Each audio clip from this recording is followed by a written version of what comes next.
ነገር ታወቀባት። ሞገስ ይሄን ሰው ራሱን መቆጣጠር አቃቶ ማነውን የበለለውበት እቤቴ ድረስ መጥቶ መሳሪያ ያስቀምጠው ማነው ንገሪኝ በማለት ሉላን አፋጠጣት።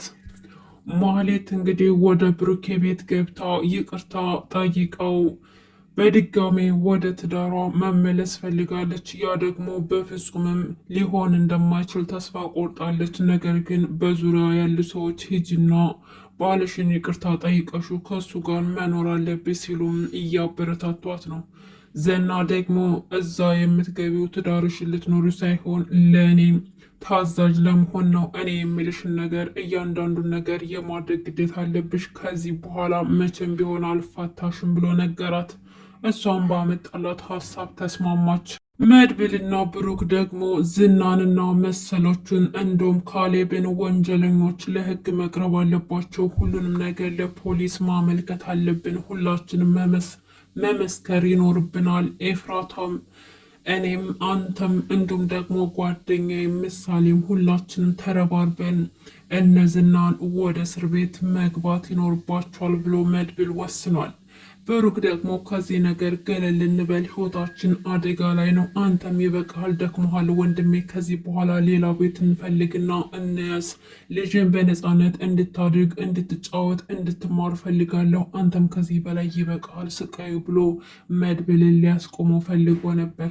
መድብል ግን በፍጹም ቤት ልቀይር እችላለሁ፣ ነገር ግን ዝናና መሰሎቹ በህግ ስር ቀርበው የእጃቸውን ካላገኙ መቼም ቢሆን የሰላም እረፍት ላርፍ አልችልም። ስለዚህ መጀመሪያ እነሱን ቅጣታቸውን ማግኘት አለባቸው። ከዛም በኋላ ነው እኔ ደስተኛ ሁኝ የምኖረው በማለት ለብሩኬ ነገረው። ብሩኬም ደግሞ ያው አማራጭ ስለሌለው ተስማማ። ብሩኬ ትንሽ የዋህነቱን ያበዛዋል። ነገር ግን መድብል በጣም ቆራጥና ጀግና ነው። ወንጀለኞች የእጃቸውን ሳያገኙ ምንም አይነት እረፍት የለም በማለት ለብሩኬ አስረግጦ ነግሮታል። ቅድስቴና ብሩኬ ደግሞ ሊጋቡ ዱብ እያሉ ነው። ምሳሌ ልጅ ውለዱልኝ ወንድም እፈልጋለሁ ስትል ለቅድስት ነገረቻት። ቅድስትም ደግሞ መልሷ እወልድልሻለሁ፣ ነገር ግን ይሄን ጥያቄ ሂጂና ለአባትሽ ንገሩ በማለት ልካት ነበረ። ብሩክም ምሳሌ ልጅ እንደምትፈልግ ስትነግረው አይዞሽ ልጄ እወልድልሻለሁ፣ ብቻሽን አትቀሪም፣ ግን እንዴት ሊሆን ይችላል እያለም ጠየቀ። ዳጣ ደግሞ በቃ ቤት ያፈራውን ተፍ ተፍ በልና ልጅ አቅርብላት እያለች ቀለደችበት። ምክንያቱም ይሄ ሀሳብ የቅድስት እንደሆነ ዳጣ ጠንቅቃ ታውቅ ነበረ። ምሳሌ ያመጣችው ሀሳብ እንዳልሆነ ገብቷት ነበር።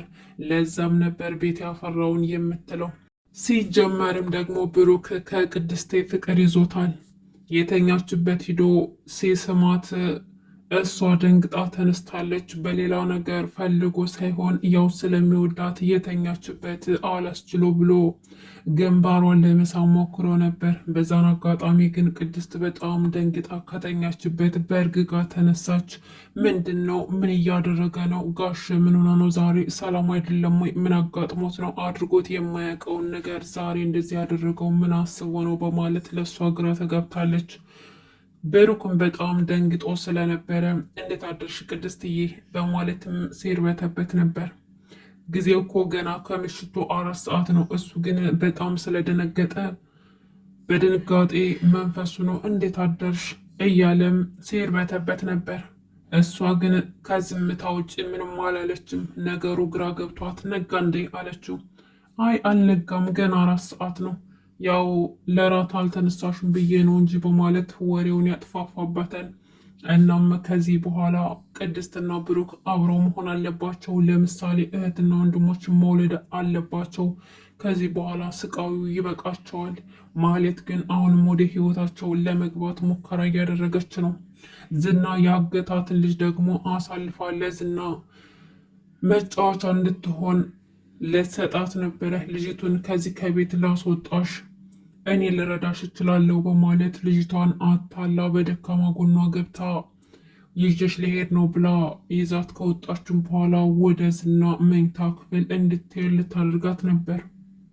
ልጅቱ ግን ገንዘብን ሳይሆን ክብሯን ስለምታስቀድም አንቺ ሴቱ ነሽ፣ እንዴት በእኔ ላይ እንዴት ታደርጋለሽ? አንቺ ጨካኝ ነሽ። እንዴት የሴትነትሽን ክብር የት አድርገሽው ነው እኔ ልፈሽ ልሰጭኝ የነበረው? ለካስ እህቴ ከምኖርበት ቤት አባረረችኝ ያልሽው ወድ አይደለም። እህትሽ በጣም ሲጠና ጥሩ ሰው ናት። አንቺ ግን ጨካኝና አረመኔ ነሽ። ለእህትሽ አልተመለሽ፣ ለእኔ በፍጹም አትመለሽልኝም። ስለዚህ አንቺ መጥፎ ሰው ነሽ በማለት ማህሌት ላይ ጮኸችባት። ማህሌት ደግሞ ይሄ ክብሬ ክብሬ የሚሉት የጅል ሰዎች ሀሳብ ነው። አረብ ሀገር ከምትይ ዝናን አግኝተሽ ነው። ዝናን እኮ እዚህ አዲስ አበባ ላይ አሉ ከሚባሉ ሀብታሞች አንደኛው እሱ ነው። በሀብት የሚወዳደረው የለም። ስለዚህ ከፈለገች ደግሞ እድሉን ተጠቀሚበት፣ ጅል አትሁኚ በማለትም ነገረቻት። ልጅቷን በፍጹም ክብሬን አሳልፌ አልሰጥም። እኔ የመጣሁት የተቸገሩ ቤተሰቦችን አረብ ሀገር ሄጄ ልረዳቸው ነው እንጂ ስጋዬን አሳልፌ ሰውነቴን አርክሻ አይደለም። ለቤተሰቦች ልረዳ የምችለው እኔ ራሴ በለፋሁት ነገር እንዳልፍሌ ነው የምፈልገው ስትል መልሳላታለች። ማህሌት ግን ይሄ ከምንም አትቆጥሮም፣ እንደ ቀልድ ነበር የምታየው። አሁን ላይ ማህሌት ግራ ተጋብታ ትገኛለች። ከማን ጋር እንደምትሆን ወደየት እንደምትሆን ከማን ጋር ኑሮ እንደምትቀጥልና ቢያንስ አሁን የምትበላ ሁሉ እየቸገራት ነው። ዝና ደግሞ በር እየሰጣት አይደለም።